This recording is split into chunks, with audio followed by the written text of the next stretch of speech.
জীবনে কষ্ট আসলে মানসিকভাবে যতটুকু ভেঙে পড়বে, জীবন তার দ্বিগুণ পিছিয়ে যাবে। জীবনের সকল দুঃখ কষ্ট ও বাস্তবতাকে জীবনের অংশ হিসেবে মেনে নিয়ে স্বাভাবিকভাবে গ্রহণ করার নামই হচ্ছে সুখ। জীবনের বৈশিষ্ট্য হচ্ছে সে কখনো এক পথে চলে না, মানুষের প্রত্যাশা অনুযায়ী চলে না।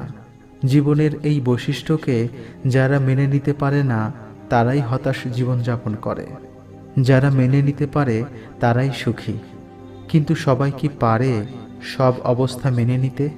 কিন্তু মেনে নিতে হয় জীবনের জন্য।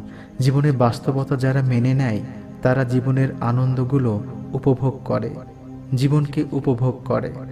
কষ্ট ও দুঃখগুলো থেকে তারা শিক্ষা নেয়। সঠিকভাবে সুখ পরিমাপ করা অত্যন্ত কঠিন।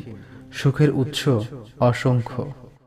ঘর বাঁধাই সুখ, উত্তম স্ত্রীতে সুখ, ভালো সন্তানের সুখ, বিত্ত বৈভবের সুখ, আর্থিক স্বাচ্ছন্দ্যের সুখ, কারো আবার কল্যাণকর কাজে বা সেবায় সুখ, সৎ জীবনযাপনের সুখ, ক্ষমতায় সুখ, নিরাপত্তায় সুখ, শান্তিতে সুখ, এরকম আরও নানা বিষয়ে সুখ বিদ্যমান। ঠিক বিপরীতগুলো দুঃখের কারণ।